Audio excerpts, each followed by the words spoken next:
purposes of this video, I'm going to assume you know how to jack up your car, put it on jack stands, and take the wheels off. You actually made the brake rotor job pretty easy on the E39. First thing you're going to want to do, though, is turn the steering wheel hard to the right in this case, because we're on the left side of the car, to get better access to the brakes. Caliper is held on in two different places. First by this spring clip, and then in the back by these bolts, which are designed to slide and have this plastic cap over them. There's another one down here as well. Pop off that cap. Cap popped off, you can see there's a hex head screw or bolt in there. You get a 7mm hex head socket and you're good to go. Moving the spring clip is easy, putting it back on is hard, but removing it, just stick some needle nose pliers down here and bend upward and you will work it out. It will pop, so you know, be prepared for that. There it goes. Now it's all detached, the entire caliper should just slide right off. You have to loosen up this cable for the brake wear sensor. So you just pull this little cap off of, that's actually the bleeder. And then this should just slide right up off that. When you pull this off, the brake pad in the front will slide out, but the one in the back is held in by spring clips. Use pliers to pull the brake pad wear sensor off of the old brake pad. Save the little piece of metal in there, which is what uses tension to hold the brake pad wear sensor onto the new brake pad. So take that off, put it back on the sensor. Now that the caliper is free and the pads are removed, you can see the piston. Now, you could get creative and try to find a way to compress this, but the best thing to do is to use the Lyle tool. This is a Lyle brake compressor tool. It's basically just a ratchet that has pads that extend outward when you twist it. So let me show you how that works.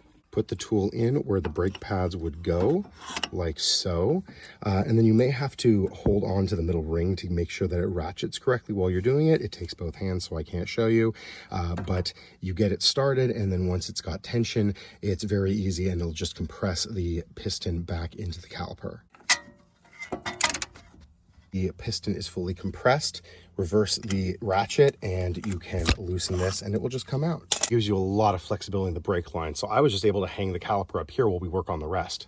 There's only three things holding this rotor on right now. You've got this bracket over here, which just has two 18mm bolts.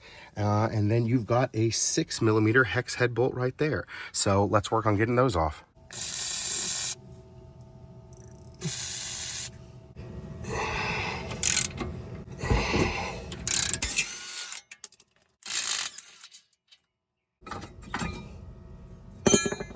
You need your 6mm hex key.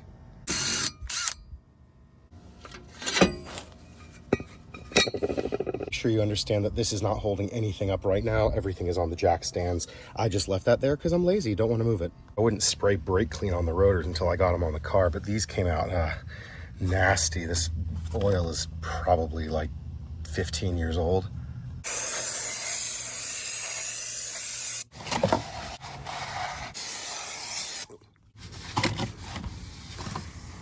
When you pop this on here, make sure to line up with the retention bolt hole and have the retention bolt handy because this wants to fall on the ground right now.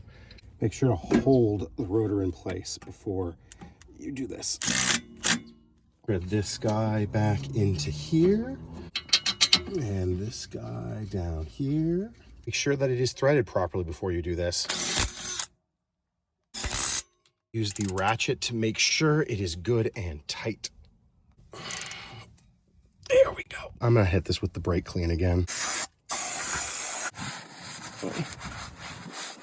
One's had a lot of life left on them actually, but rotors were warped, so no point in replacing the rotors and not replacing the pads. Pad is super easy, just, yeah, that's about good. These clips hold it into the piston, and then we gotta insert that sensor through the caliper into the brake pad right there. Like a glove. Do the sensor afterward. I wanna make sure that this fits over here. The back pad should slide into place. Yep, and that slides around the front. And yep, you gotta just line that up. Goes right into place, drops right in like that. You gotta put these back in because this is what holds the caliper in place.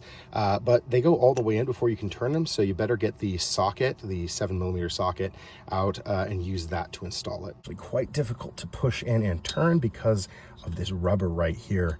It gives it a lot of friction. But just make sure it's threaded and you can start using the power tools. Getting the bottom one threaded as well. And the torque setting to low on this one just because I'm not sure how tight it's supposed to be, but I don't want to overdo it. Just finish it off nice and firm. Feels good. Kit came with new plastic caps. How fancy. Hands down the most annoying part, installing the spring. How I get it started, I make sure that this tab is in here and that is over there.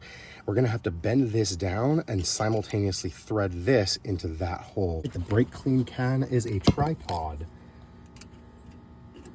Come on.